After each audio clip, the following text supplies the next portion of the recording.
Welcome to the Cashflow Project podcast. Are you looking to better your financial situation by increasing your cash flow? Too busy to hunt for real estate deals or don't know where to start? Then you're in the right spot. Join us as we dive in and talk about investing for cash flow using multifamily real estate. Welcome to the Cashflow Project podcast. I'm your host, Steve Guerrero with Tri-City Equity Group. Today, we've got Angelo Christian on the show. So Angelo is an investor and he's an entrepreneur. He's the chairman and CEO of Christian Financial, Diversified Investment Holdings Company. He lives in Houston, Texas and he's a family man. So definitely got some shared experience and life there. He's happily married, proud father of 3 children. So he's got me beat by 1. He's been featured in Bloomberg, CNN, Good Morning America, Great Day Houston, Houston Chronicle, Business Insider, and he's helped tens of thousands of people transform their lives, basically with his influential coaching, real estate university, wealth management, and of course, mortgage banking. Angelo, welcome to the show. Thank you, Steve. I'm so happy to be on. I appreciate it. I'm very excited to be on today and definitely looking forward to reaching out to all of your followers and listeners and educating them, empowering them as much as I can. Yeah, no, absolutely. I appreciate you jumping on. We had some technical difficulties this morning, but that's a part of life. And for all of our listeners, you can't avoid the speed bumps, but what we'll do is, of course, we manage and you do the best with them that's possible. That's how you win the game. So yeah, no, I appreciate you hopping on and awesome. 100%. Well, for those of our listeners that may be not familiar with you and kind of what you've got going on, give us a little bit of your backstory. How did you get started in real estate? How did you get started in the business in general? Kind of catch us up to where you are today. Right. Yeah. So I got involved. I had a buddy of mine. So first off, my background, like I said, Steve, I grew up in Houston. We grew up very lower class, rough upbringing, was in poverty for a really long time. And so no one in my family ever went to college. So we struggled. It was like a day-to-day survival type lifestyle. And so I had higher aspirations to do something with my life, bigger dreams. So I actually went to college and got my GED.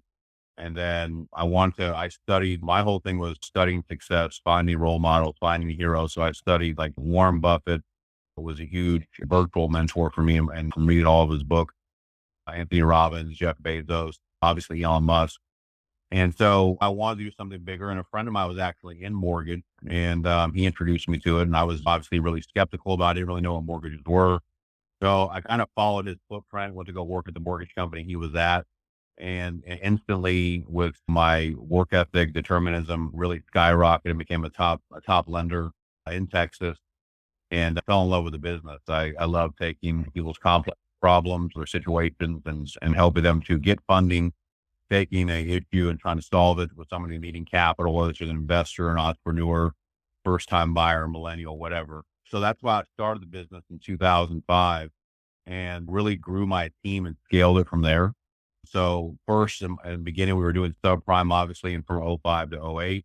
And that kind of pivoted to government lending after the subprime crash. We got really deep into government FHA, USDA, VA, those type of loans, multifamily, agricultural, and just really grew my business, man. Attracted more people, got into growing the business and recruiting a lot of loan officers, a lot of loan processors, doing the secondary market and the primary market, originating, selling loans, servicing loans. And then probably about 8 years ago, I started to see that there was a huge demand for private lending, hard money lending. And that really, really attracted me because of alternative finance. So because there's so many deals that come in where they don't fit the cookie cutter, or there's these things that are just so bizarre in people's situations with different sponsors, different investors, different companies. The private lending is something that we've really, really put a lot of focus on in the last 8 years to really grow that. In fact, it's pretty much like 50% of our business right now is private lending. So we do a lot of stuff like hard money, bridge, fix and flip, asset-based loans, ground up construction for multifamily, ground up construction for developers. So that's a huge part of our business right now. And so today we lend nationwide, commercial, residential, private lending. And the whole thing with us is maniacal service. We're open 7 days a week. You work with our team directly. So it's not automated. There's no AI. It's us real people figuring out deal structure, solving things. And then because we do balance sheet lending and we do all the different products, I mean, we have the largest buffet of products. Our whole thing and how we got famous is solving the deal, figuring out we're the lender that gets the call in the last hour where the other lender fell apart, deal didn't fund.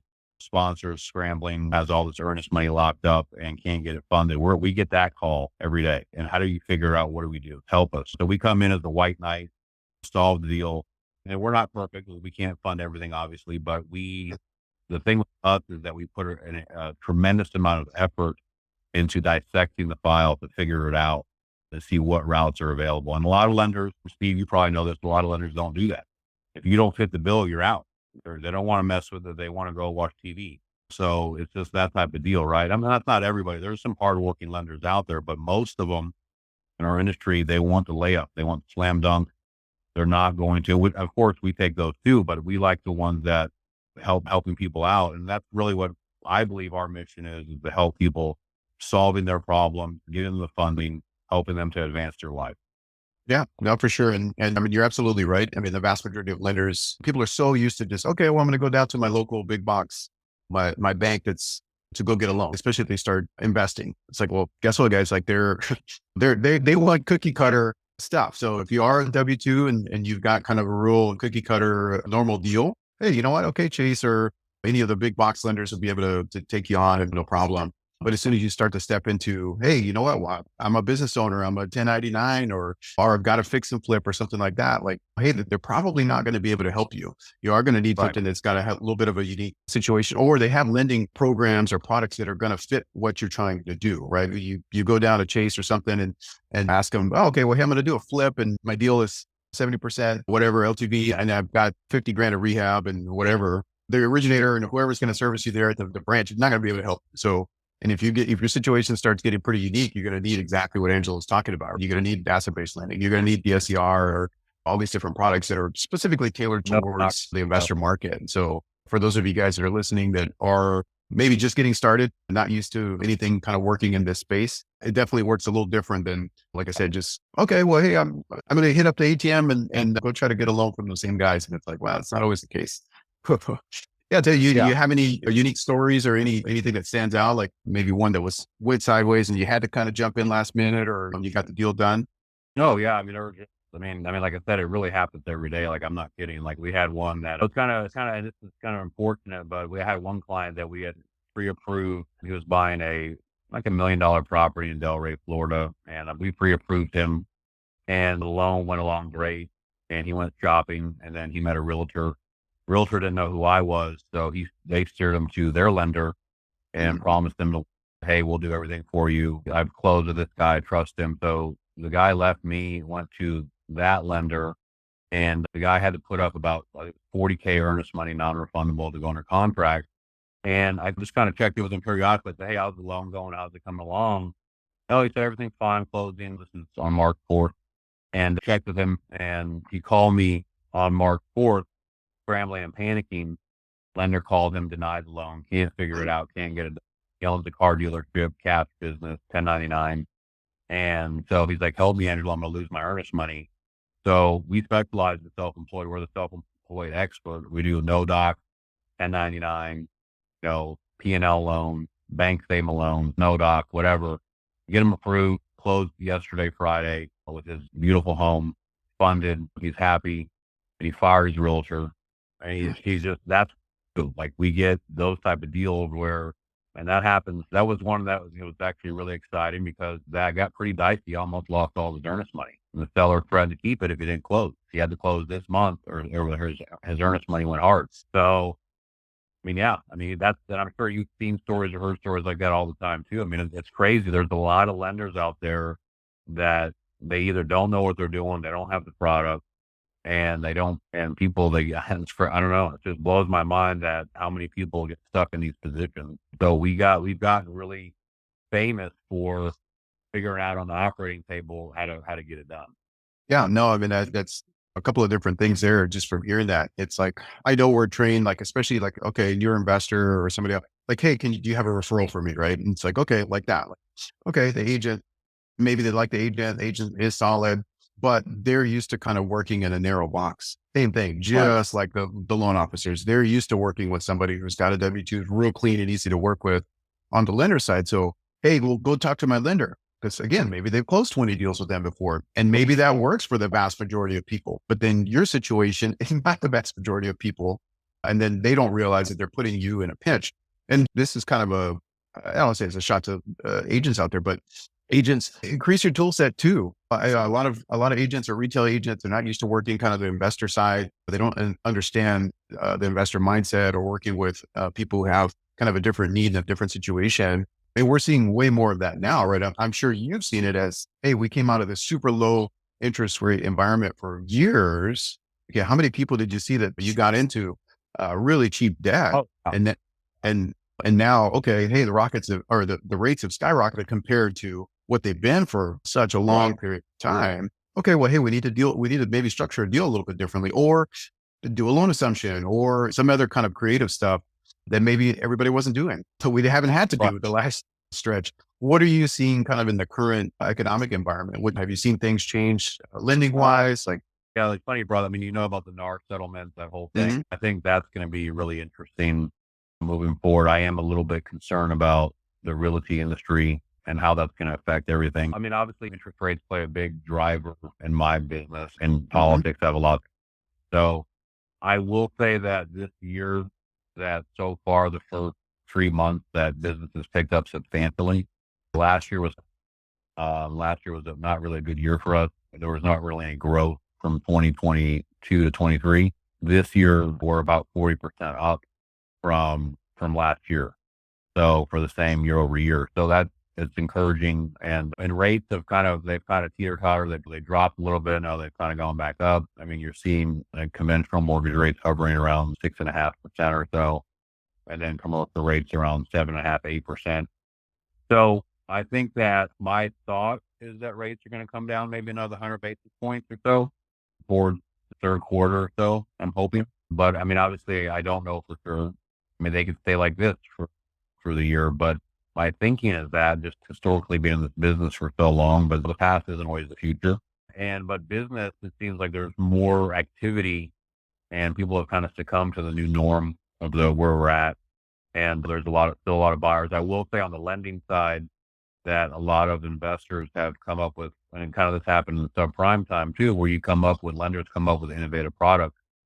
We rolled out so many different programs, and so has the agencies, to help to stimulate or offset a higher inflationary market. So like, for example, you can buy a 4-unit right now with only 5% down. Yep. Or historically at 5% down. So, and that's a Fannie Mae product. Fannie Mae's seeing that. They try to get people out there to do stuff. I mean, and then we also offer ground up construction, one-time close. That's a big thing. People, they can't find inventory, but we can give you funding to build the house.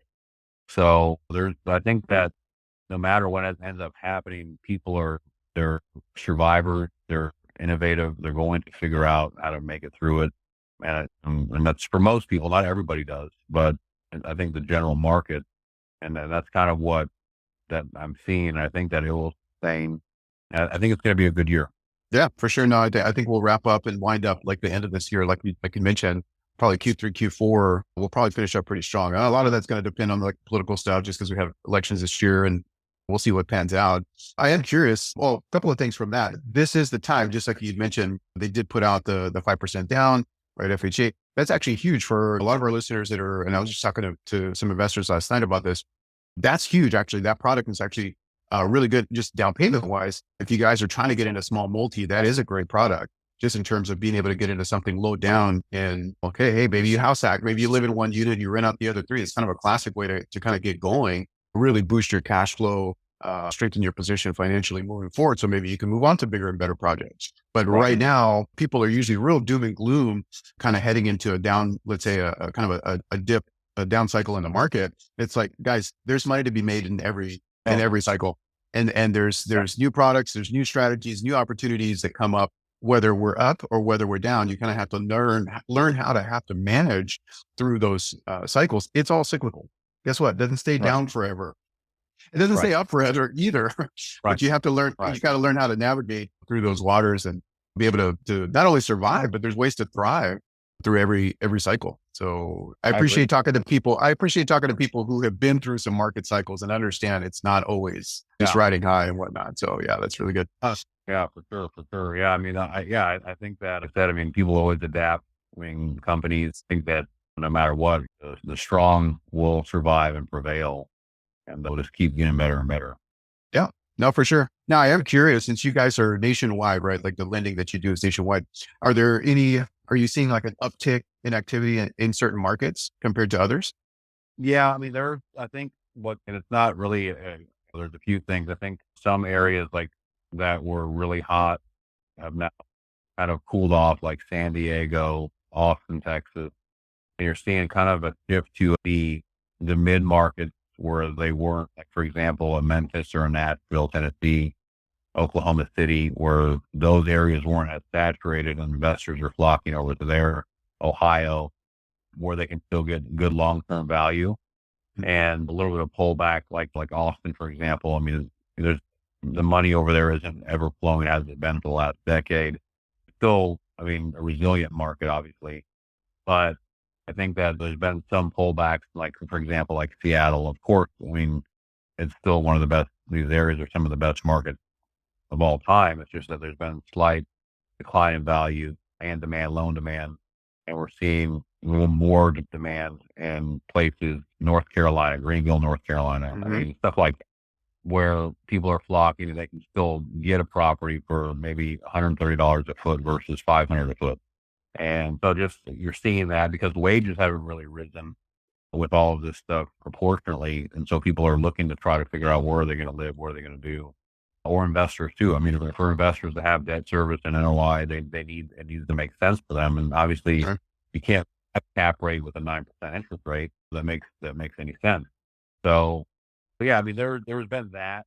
I've seen a lot more investors trying to create value with ground up construction. Yep. That seems to be a big thing versus trying to find, because there's been so many people getting into the real estate game, multifamily, and I've seen a lot of saturation with that, and they can't find deals, so they're just building them. And we see a lot of FHA ground up construction for 2, 3, 4, 500 units, whatever, and kind of the outskirts of major metropolitan, like in Homestead, Florida, right outside of Miami. There's a ton of activity over there right now on the outskirts of Houston, like Fulton, Texas. I mean, so you're seeing where land is still affordable and investors are flocking and then expanding and using these great products like the FHA ground up construction loan. And then the thing about that product, which is so amazing, once the construction is complete, you can refinance, cash out, pay back your investors. So we've seen a lot of that in the last 5 years. Yeah, no, for sure. And I've actually talked to a few investors here recently that are doing like, oh, maybe they're doing build to rent, right? Or they're doing new construction just because the inventory has been so tight.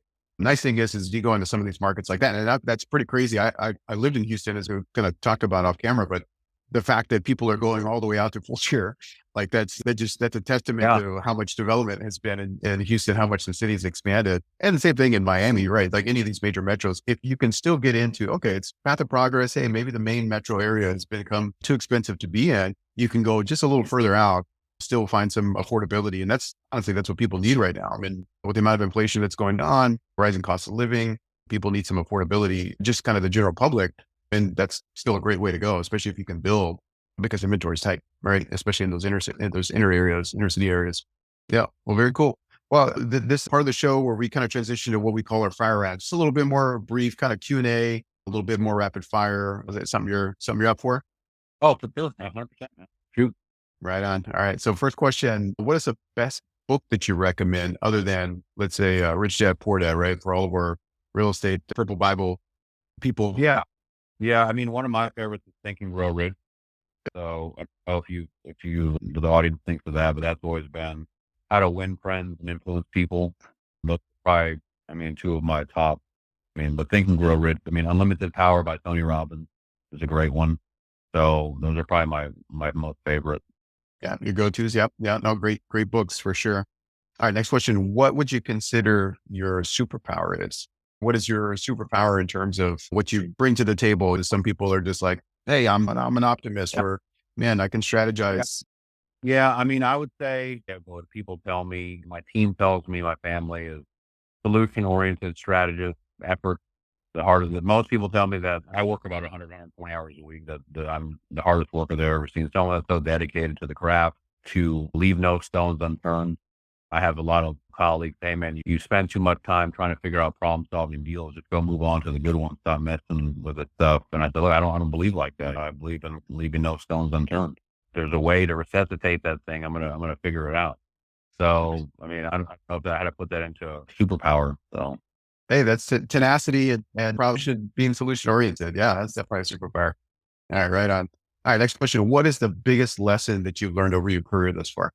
man, I think, and it's funny. I had my team. We do a monthly team dinner, and I was talking to my team last night about this. And one of the things I'll say is that you have to be really, really careful about who you let in your world. And so, pretty much whoever's in your inner circle is probably what you're going to end up becoming. And so, just I would say, lesson wise, just think really carefully about the stuff you let go into your head, the environment that you're in, because you'll ultimately probably drift in that direction. Yeah, no, absolutely. I 100% agree with that. I'm a huge proponent of surrounding yourself with people who are either a little further down the road from you, or we tell this a lot to people that you want to surround yourself with, let's say you're married. Hey, you want to surround yourself with people who want to see your marriage succeed, that want to see your business succeed. There's a lot of people get caught up in too much drama, keeping people close to them who don't believe in them, who, hey, they get a little bit of success and they want to tear you down, right? Because it's kind of crabs in a bucket kind of thing. And it's like, nope, nope, nope, nope, nope. Yeah, you gotta go. So yeah, that's a Yeah, huge one. and sometimes it's not just friends. Sometimes it can be family. It could be, Yep. it could Yep. be people. A lot of people put on mirage, and they think that you're a friend, but they're not. I mean, you just have to be real careful. Yep. 100%. 100%. Yeah. No, absolutely agree with that. All right. And the next question, what's for the busy working professional? Somebody's trying to work towards financial freedom. What advice would you have for them? Work towards, I would say, focus on becoming really, really good at developing your skills, because you have to become, and this is another thing I was talking about with my team last night, is you have to become a master of what you do. If you're going to make money, a lot of people, they jump and they chase the flashing lights and try to say, okay, I'm going to do Amazon dropshipping, I'm going to do real estate, I'm going to do Airbnb. And the rabbit that chases two catches none. And so I always tell my kids, you can have anything you want, but you can't have everything. And so the thing is that I would say become a master at what you do. And then also you want to, when you're trying to get started, people always say always the beginning is the hardest to get started, to build up capital. Don't live beyond your means. You don't need to have a Rolls Royce right now. You need to focus on building up your capital, networking, adding value. Why would someone invest in you compared to everyone else? What information do you have? People are not stupid. They're not going to just invest money because you look good. You have to have some value. And so the thing is, you have to really, really focus on developing your skills, and then don't try to impress people. You don't need to wear a Rolex right now. You can just focus on being good at what you do, and that stuff will come later. And I think a lot of people, they get caught up in the wrong things, and they go try to impress people, but then they run out of money and then they can't even build it. So I think those are my two pieces of advice. Yeah, no, that's great. That's great. Yeah. 100% agree with that. It's like, trust me, spending 5, 10, 15 grand on a watch or our car or whatever. I'm not saying that those aren't things that can't come in time, but yeah, when you're first trying to get traction and try to get some momentum going, yeah, I 100% agree. Like, become the best you that you can, focus on your strengths, really develop your craft. And yeah, no, you'll go way further. So without the stress. I agree. Right on. I agree. Well, if our audience has a deal that they need to get funding for, or they just want to connect with you, like, what are the best avenues for them to do that? Yeah, for sure. So you can call or text us 832-431-6331. You can go to our website at Angelo Christian. I mean, we're all over on Instagram, YouTube, obviously, Angelo Christian Mortgage, TikTok. We do a ton of social media. I have my podcast there. So you can reach out to us there, hit us up, call us, go to our website, whatever. Like I said, we lend nationwide. So if we can help you in any way to get a deal funded or structuring, please reach out to us. Awesome. Awesome. Yeah, we'll make sure to include the links kind of in the show notes for all of our listeners. Guys, if you guys are in Houston or wherever and you need some solutions on the lending side, make sure you guys reach out to Angelo and hit him up, and hopefully him and the team can take care of you guys, answer any questions that you might have. Angelo, hey, it's been great having you on the show. Really appreciate you taking some time out of your day and connecting. And yeah, it's been a pleasure. We'll have to connect with you the next time I'm in Houston. Please do. Yeah. Thank you, Steve. It's been an honor, man. All right. Awesome. I appreciate you. Enjoy your day. All right. Thank you so much. Thank you. Hello. All right. What a good show with Angelo Christian. who's been in the business a long time on the lending side, definitely knows kind of the ins and outs. And I love talking to people who are seasoned, who've been through a couple of different market cycles because they understand that this business is dynamic. That you have some ups, you got downs, but they don't stay that way kind of forever. So yeah, definitely hit up Angelo over at Christian Financial for your lending needs. And if you've got a deal that kind of needs some creative structure, or maybe needs some creative financing, hit them up. They've got a lot of different loan products over there. All right, guys. If you guys are interested in connecting with us, of course, make sure that you go to TriCityEquity.com. We'd love to be able to connect with you, learn more about what you've got going on in your business and, what your needs as an investor. If you want to connect with us locally, we've got our monthly meetup, Honolulu multifamily and more. We'd love to be able to put a face to the name, come shake a hand, provide you a venue to connect and network with other like-minded investors, like-minded individuals. Of course, if you guys are finding value in the podcast, make sure that you're subscribing to the show, that you give us a like, share the episodes with anybody else that you might find value in the show. And of course, if you guys are going to be here on the island or you want a reason to come out to Hawaii, make sure that you're making plans to attend the Hawaii Millionaire Mindset Conference. It's going to be July 10th through the 13th here in Hawaii, out in the beautiful Kolina Resort area. It's going to be out at the Four Seasons again. It's just an amazing venue. It's an amazing time being able to connect with other entrepreneurs, other real estate investors, business owners. If you need a boost to a change to your mindset, and or to the people that you're surrounding yourself with, make sure that you're making plans to come out to events just like that. All right, guys, we're going to catch you on the next episode and go out, take some action, and we will see you next time. Aloha.